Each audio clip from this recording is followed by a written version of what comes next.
দর্শকরা, আমরা এই মুহূর্তে এসে পৌঁছেছি বরখলার বিধায়ক কিশোরনাথের বাড়িতে, এবং তিনি দ্বিতীয়বার নির্বাচিত হওয়ার পর এই প্রথম আমি তার সাক্ষাৎকার নিচ্ছি।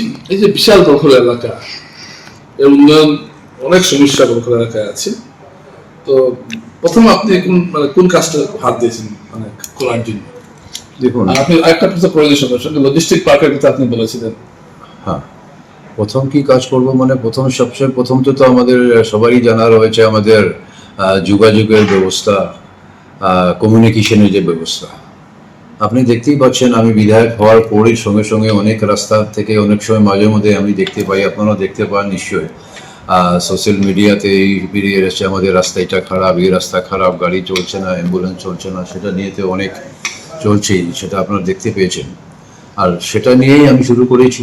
আর কদিন আগে আপনি দেখেছিলেন আমাদের বরখলা যে মেডিকেল থেকে শুরু করে ইউনিভার্সিটি পর্যন্ত এই এলাকাটা, টোটাল এলাকাটা বরখলার ভিতরে এসছে। সেখানে মেডিকেল কলেজও রয়েছে, এনআইটি রয়েছে, ইউনিভার্সিটি রয়েছে, আরও অন্যান্য। রাস্তার অবস্থা অনেক খারাপ। সেইটাই রাস্তা যে অনেক খারাপ সেটা তো বিগত 5 বছরে বা বিগত দিনের। আর এই এলাকাটা নতুন ডিলিমিটেশনের পর বরখলার সঙ্গে সংযুক্ত হয়েছে, আর আমিও নতুনভাবে সেই এলাকাটা পেয়েছি।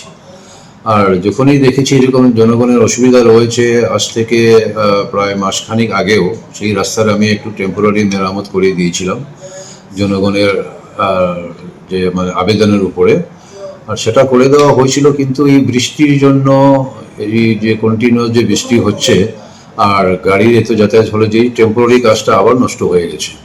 কিছু জায়গা ঠিক রয়েছে, কিছু জায়গা নষ্ট হয়ে গেছে। আর অনেক জায়গা রয়েছে যেরকম ইউনিভার্সিটি থেকে স্টুডেন্টরা আসেন, এনআইটি স্টুডেন্টরা আসেন, ওনাদেরও অনেক অসুবিধা হচ্ছে। মেডিকেলে পেশেন্ট আসছেন, অ্যাম্বুলেন্স আসছে, সেটা নিয়ে অনেক অসুবিধা হচ্ছে। তো সেটা দিয়েও আপনি দেখতে পাবেন যে গত 2 দিন আগে আমি সেই জায়গায় আমি গেছিলাম, সেই জায়গাটা পরিদর্শন করে, আর তৎক্ষণাৎ আমি কীভাবে করা যায় আমি এখানে ডিপার্টমেন্টের সঙ্গে আলাপ করে একজন কন্ট্রাক্টরকে লাগিয়ে দিয়েছি অলরেডি কাজ করার জন্য। কোন জায়গাটা? সেই শিলকুড়ি থেকে শুরু করে মানে ইউনিভার্সিটি পর্যন্ত যাওয়া। হ্যাঁ, কাজ অলরেডি চলছে। টাকা স্যাংশন হয়েছে? টাকা এখনো কোনো স্যাংশন হয়নি। টাকা স্যাংশন হয়নি। টাকা স্যাংশন করা মানে দায়িত্ব আমার উপরে রয়েছে, যেটা আমাদের আসামের মাননীয় মুখ্যমন্ত্রী মহাশয় আমাদেরকে বলেছেন বা আমাদেরকে সকলকেই বলেছেন যে জনগণের যাতে অসুবিধা না হয় সেটার প্রতি উনি সবসময় লক্ষ্য রাখেন, আর আমাদেরকেও বলেছেন সেটা লক্ষ্য রাখার জন্য। সেটাকে একটা প্রশ্ন করছেন যে দর্শকরা, আপনারা জানেন যে বিশ্ববিদ্যালয় পর্যন্ত রাস্তার অবস্থা খুবই শোচনীয়, এবং যদি টাকা স্যাংশন না হয় তাহলে আগামী এই শীতের কাজ যদি না ধরা হয় তাহলে আগামী মরশুমে আরো ভয়ঙ্কর অবস্থা। আপনি টাকা স্যাংশনের কথা বলছেন, টাকা স্যাংশন হলে শীতের মরশুমে কাজ হবে? টাকা স্যাংশন হলে কাজ হবে সেরকম না, টাকা স্যাংশন না হলেও কাজ হবে। আচ্ছা, বলছি আপনাকে যে গতকাল থেকে পরশুদিন থেকে কাজ শুরু হয়ে গেছে। ওখানে মেশিন লেগেছে, লোকজন রয়েছে, কাজ রাস্তার কাজ চলছে। আমি দেখতে পেয়েছি, আপনি দেখতে পাবেন সোশ্যাল মিডিয়াতে কে বা কারা জনগণ সেটা পোস্টও করছেন। রাস্তার কাজ অলরেডি শুরু হয়ে গেছে। জনগণের সুবিধা করে দেওয়াটা আমাদের কর্তব্য। স্যাংশন হওয়াটা কি করাটা সেটা আমাদের সরকারের পক্ষে রয়েছে। সেটা আজ নয় তো কাল সেটা স্যাংশন হবেই। সেটা স্যাংশন করে আমরা সেটার ব্যবস্থা করবো। তৎক্ষণাৎ যে যদি স্যাংশনের জন্য অপেক্ষা করতে থাকি তাহলে তো রাস্তার কাজ হবে না, জনগণের অসুবিধা থাকবে।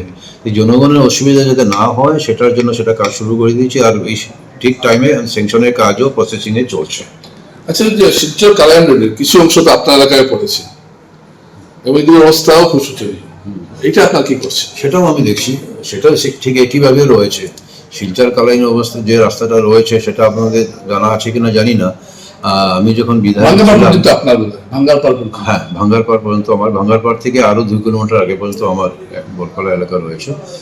আর যখন আমি 2016 থেকে 21 যখন বিধায়ক ছিলাম ওই সময়ও ওই রাস্তার অবস্থা খুব খারাপ ছিল। সেই সময় কিন্তু আমরা সেই রাস্তাটা মেহনত করেছি, কাজ হয়েছিল, কাজ হয়েছিল, তখন খুব ভালো এক্সপ্রেস হাইওয়ে হয়েছিল। আর সেই রাস্তার উপরে যখন কোনো একটা অ্যাক্সিডেন্ট হতো তখন জনগণ আমাকে বলতেন আবার যে দাদা এই রাস্তাটা আগে খারাপ ছিল, তাহলে ওটা রাস্তাটা ভালো হওয়ার জন্য অ্যাক্সিডেন্টটা হয়েছে। তাহলে আপনার বলুন যে জনগণ যে দুই দিকে বলে, খারাপ হলেও বলে আর ভালো হলেও বলে। মানে কথাটা ঠিকই আছে, গাড়ি ভালো হওয়ার পরে কি গাড়ির স্পিড বেড়ে গেছে আর স্পিডের জন্য অ্যাক্সিডেন্টটা হয়েছে। তো সেটাও আমাকে বলেছেন, আমি প্রশংসা হোক, যেটাই হোক, দুই দিকেই আমি কথা শুনেছি। আর এইবার আমি আবার 5 বছর আমি তো ছিলাম না বিধায়ক, এবার বিধায়ক হওয়ার পর দেখছি সেই রাস্তার অবস্থা একইভাবে আগের মতো হয়ে গেছে। গত আচ্ছা, 5 আপনি, বছরে কোনো রিপেয়ার আপনি- হয়নি। না, আমি কথাটা শেষ করে দিচ্ছি। আর সেই রাস্তার কাজটা ইতিমধ্যে শুরু করা হচ্ছে। কোনটা এই যে আমাদের বাংলার পার্বত্য যে এলাকাটা বললেন যে আমার মানে এই শীতে হবে?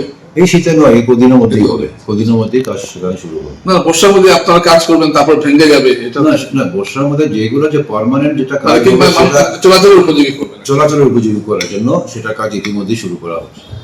আচ্ছা, আপনি মনে আছে যে আপনি প্রতিশ্রুতি দিয়েছিলেন যে লজিস্টিক পার্কের জন্য আপনি বরখলাতে একটা করার জন্য, তো এগুলো একটা মনে আছে কোনো আপনার? আমার এখনো মনে রয়েছে, আর এই প্রতিশ্রুতি আমি দিয়েছিলাম সেটা মনে রয়েছে, আর সেটা করার জন্য আমি এখনো চেষ্টা চালিয়ে যাচ্ছি।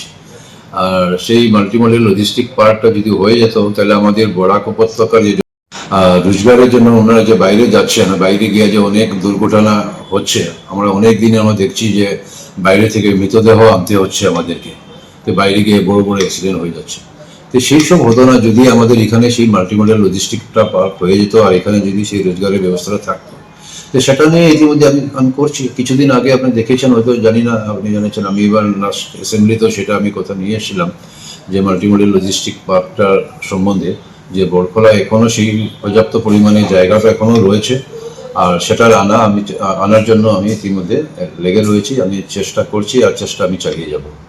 আচ্ছা, আপনি বলেছিলেন যে চাকরিতে প্রশিক্ষণের জন্য যে বিভিন্ন আসাম সরকারের চাকরিতে প্রশিক্ষণ কেন্দ্রের ব্যবস্থা করবেন যাতে আমাদের ছেলেমেয়েরা চাকরি পেতে পারে, তো এইটার ব্যাপারে আপনি কোনো উদ্যোগ নিচ্ছেন?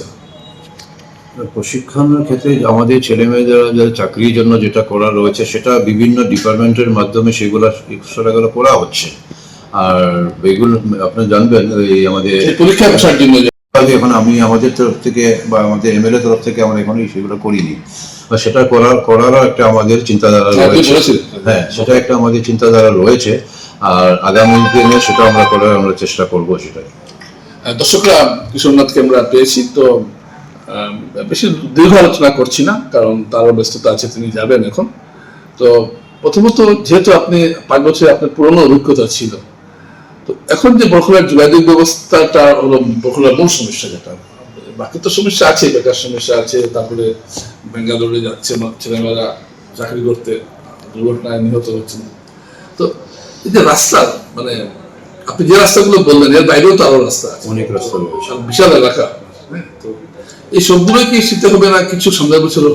না, অনেকগুলো রাস্তা এরকম রয়েছে যেগুলো নিয়ে আমরা কিছু করছি। গতকালও আপনি যদি খবরে দেখতে পাবেন যে আমাদের পিডব্লিউডি ডিপার্টমেন্ট থেকে ইঞ্জিনিয়ার্সরা এক টিম বেরিয়েছিল, ওনাদেরকে আমি নিয়ে আমাদের বরখলা অনেকটা জায়গায় আমরা পরিদর্শন করেছি। ওনাদেরকে বলেছি যে কোন কোন রাস্তাটা একদম ইমিডিয়েট করার দরকার, আর সেটা নিয়ে আমরা ইতিমধ্যে কাজ শুরু করে দিয়েছি।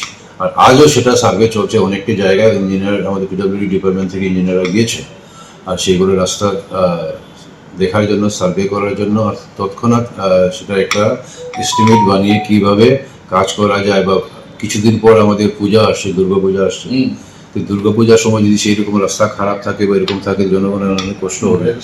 সেটার প্রতি লক্ষ্য রাখে আমাদের মাননীয় মুখ্যমন্ত্রী মহাশয় আমাদেরকে বলেছেন সেরকম কোনো জায়গা যদি ইমার্জেন্সি কিছু রয়েছে, সেটা পূজার আগে পর্যন্ত কিছু যদি করা যায়, সেটার প্রতি লক্ষ্য রাখে আপনারা সেই রাস্তার ব্যবস্থাটা করুন। তো সেটা নিয়ে আমরা অলরেডি মাঠে নেমে পড়েছি, আর সেটা সার্ভে চলছে। আমরা চেষ্টা করছি পূজার আগে পর্যন্ত যদি কিছু রাস্তা আমরা জনগণের জন্য সুবিধা করে দিতে পারি। আচ্ছা, শেষ প্রশ্ন আপনাকে। নির্বাচনের আগে আপনি একটা সমস্যা পড়েছিলেন যে আপনার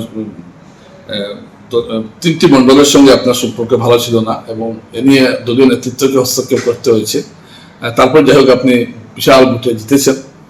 তো এখনো কি আপনার মন্ডলের সঙ্গে আপনার দূরত্ব কি এখনো আছে, না ঠিক আছে? না না, সেরকম নেই। ইলেকশনের আগে সেরকমও ছিল না, সেরকম জনগণের মধ্যে কিছু আমাদের মধ্যে সেরকম কিছু ছিল না। আর মন্ডল, আমার 4টা মন্ডল আছে বরখলাতে, 4টা মন্ডলের সঙ্গে আমাদের সম্পর্ক খুব ভালো রয়েছে। আমাদের সংগঠনই সর্বোপরি, সে সংগঠনকে নিয়েই আমরা কাজ করছি, আর সংগঠনের জন্যই তো আমরা এত বিপুল ভোটে জয়ী হয়ে এসেছি। আপনি যেটা বললেন, অনেক ভোটের পর বা ভোটের সময় অনেকের এটা বলেছিলেন, অ্যানালাইজ করেছিলেন অনেকে অনেক কথা বলেছিলেন যে বড়খলা থেকে এবার বিজেপি জিতবে না, বিজেপি সিটটা হারবে, এরকম অনেকে অনেক কথা বলেছেন, কিন্তু আমি সেটার কোনো জবাব তখন দিইনি। কিন্তু আমার ভিতরে বিশ্বাস ছিল যে আমি তো বিপুল ভোটে জয়ী হবই বলে। আমার টার্গেট ছিল এবার 40 থেকে 42,000 ভোটে জিতবো। এটাই তো মোটামুটি হয়ে গেছে। আমি টার্গেট নিয়েছিলাম, আপনারা জানেন 2015-16-তে আমি খুব কম ভোটে জিতেছিলাম। তো এইবার সেইভাবেই আমি টার্গেটটা নিয়েছিলাম। আর টার্গেট আপনি বলেছিলেন যে আপনি 42 মিনিট দিচ্ছিলেন, এবার এটা 42,000 হবে। 42,000 হবে, আপনার নিশ্চয়ই মনে আছে। 42 ভোটের জায়গায় 42,000 বলেছিলাম। আর 42,000 আমি অলমোস্ট মানে কভার করেওছিলাম, কিন্তু একটু অল্পর জন্য এদিক এদিক হয়ে 42-এর জায়গায় 36 হয়ে গেছে। তো 36,000 এটাও মোর দেন এনাফ আমি মনে করি। জনগণ আমাকে যথেষ্ট আশীর্বাদ দিয়েছেন, যথেষ্ট সাহায্য করেছেন, যার জন্য আমি বড়খলা জনগণের কাছে আমি আবারই রয়েছি, কৃতজ্ঞতা জ্ঞাপন করছি। আর ওনাদের পাশে আমি যেরকম ছিলাম, আজকেও আছি, আগামী দিনে জনগণের হয়ে জনগণের জন্য আমি কাজ করে যাব।